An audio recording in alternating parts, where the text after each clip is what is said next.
Bom, gente, agora nós vamos falar um pouquinho sobre a distribuição eletrônica de Linus Pauling. É muito importante que você saiba fazer essa distribuição, porque por meio dela a gente consegue organizar a tabela periódica. Essa distribuição aqui, ela organiza os elétrons de acordo com as camadas e de acordo com os subníveis. Então, preste atenção. O que nós temos aqui? Basicamente, nós temos 4 subníveis. O subnível S, que cabe no máximo 2 elétrons.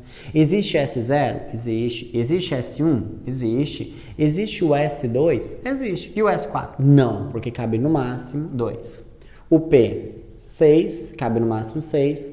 O D, no máximo 10. E no F, no máximo 14. Ah, existe F12? Existe. F13? Existe. E F15? Não existe. Então, no máximo, 14 elétrons.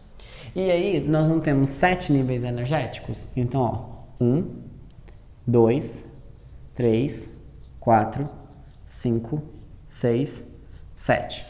No subnível, na camada 1, eu tenho um S. Na camada 2, eu tenho um S e o P. Na camada 3, eu tenho um S, o P e o D. Na camada 4, eu tenho um S, o P, o D e o F. Na 5, S, P, D, F. Então, observem. S, SP, SPD, SPD, F. Agora, eu vou repetir e começa a diminuir. É como se formasse um triângulo, tá vendo? Ó, quer ver? Ó? SPDF, SPD, SP. Certo? E aí, o que acontece? Vamos colocar aqui os níveis. Quando nós vamos distribuir os elétrons, muitos alunos fazem a distribuição dos elétrons assim, e está errado. Você tem que distribuir os elétrons em ordem crescente de energia. E essa ordem crescente é dada por essas setinhas que vocês já devem ter visto. Ó, observem. Ó.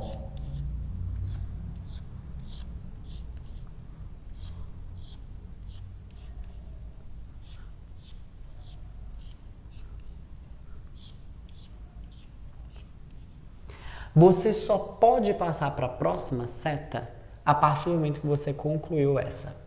De novo, você só pode passar para a próxima setinha se você concluiu de completar toda ela. Então, o que acontece? Por exemplo, aqui ó, 3S2, aqui seria o 3P6, aí o aluno já quer ir para o 3D10. Não dá, gente. Você só pode ir para essa seta a hora que você completar essa. Então, o que você tem que preencher primeiro? O 4S2. Aí tem até o meme. Olha o meme. Tem um elétron lá no 3P6, ele pensa em ir para o 3D10. Opa! Vamos para o 4S2. Por quê? Porque essa daqui é a distribuição em ordem crescente de energia.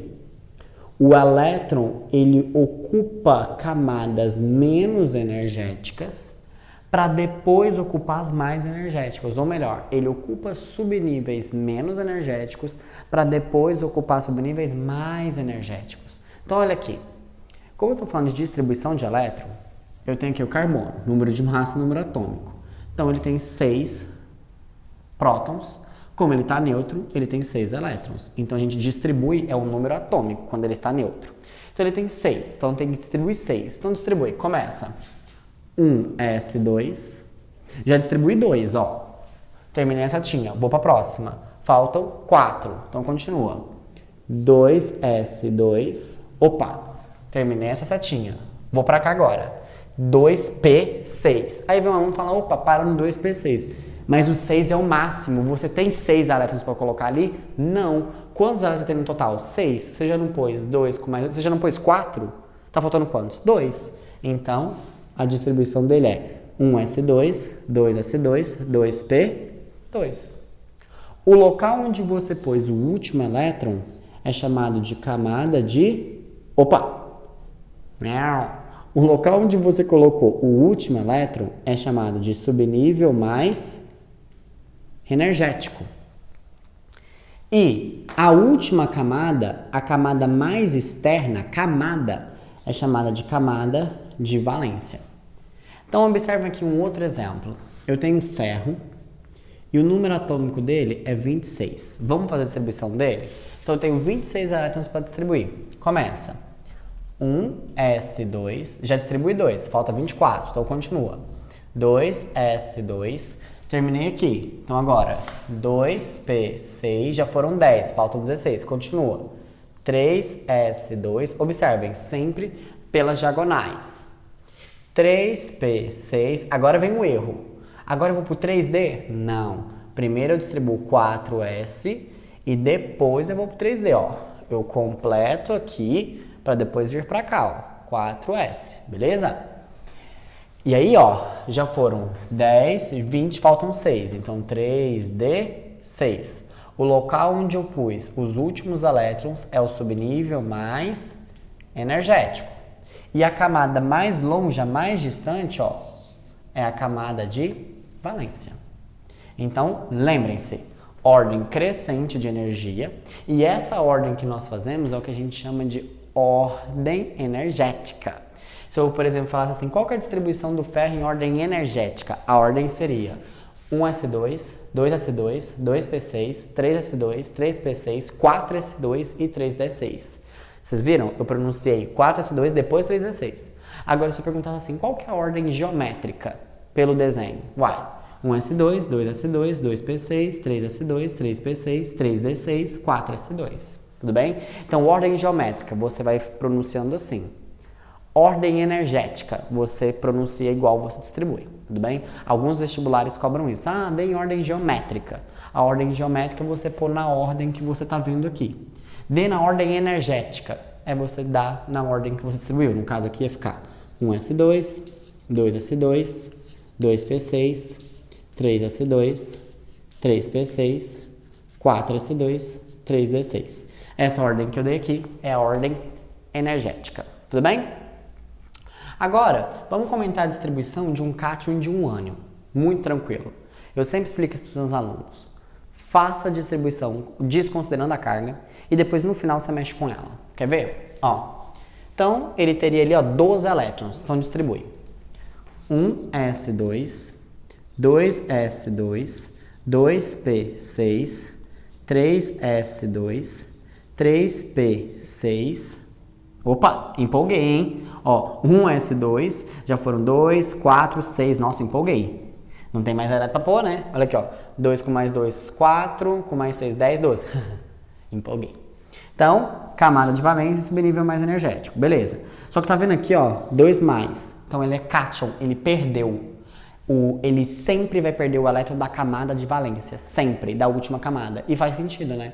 Porque é a camada mais externa. Então, você vem aqui, ó. Tchup, tchup. Então, qual que é a distribuição desse cara? A distribuição desse cara é 1s2, 2s2, 2p6. Uai, gente, mas eu não podia ter distribuído só 10, então? Tem um problema. Por exemplo, ferro 3+, ferro 2+, perdeu 2 elétrons. Se você tivesse feito ferro 2+, você ia achar 1s2, 2s2, 2p6, 3s2, 3p6, 4s2 e 3d4. Você ia tirar aqui e tá errado. A distribuição do ferro 2+, por exemplo, isso aqui, ó, vamos colocar aqui, ó, faz a distribuição do ferro 2+. Aqui, ó, a distribuição dele é isso aqui. Por quê? Ele perde os elétrons da camada de valência. Então, a dica que eu dou para os meus alunos é, quando você estiver fazendo a distribuição de um cátion, distribui tudo ele. E aí, a carga que ele perdeu, você vai tirando da camada de valência. Tudo bem? Ah, João Vitor, suponhamos que ele perdeu mais do que ele tinha na camada de valência. Aí você pode ir para cima, na camada mais interna. Se não, tudo bem? Um outro exemplo aqui, ó. Por exemplo, alumínio, o número atômico dele é 13, perdeu 3 elétrons. Então, distribui 13. 1s2, 2s2, 2p6, já foram 10. Faltam 3. 3s2, 3p1. Vai verificando aí se eu tô fazendo certo, hein? Vai fazendo. No início, geralmente devagar, mas depois vão pegando a rapidez. Então, pega uma tabela periódica, vai pegando o número atômico de vários elementos e vai praticando. Então, ó, 3+, ó, perdeu 1, 2, opa, então ele perdeu toda essa camada, certo? Porque aqui tinha um elétron com mais 2, então ele perdeu esses 3 elétrons, certo? João Vitor, e se for um ânion? Distribui tudo e no final você coloca o elétron. Então, olha aqui, ó, 9, 1s2, 2s2, já foram 4, faltam 5, 3p5. Como é um ânion, ganhou 1, então A distribuição dele é 1s2, 2s2, 2p6. Belezinha? Pegue uma tabela e vamos praticando. Na próxima aula de tabela periódica, a gente vai usar bastante essa ideia aqui. Tranquilo? Vamos comentar um pouquinho sobre a distribuição na forma de números quânticos. Aparece de vez em quando em alguns vestibulares. Presta atenção no próximo vídeo.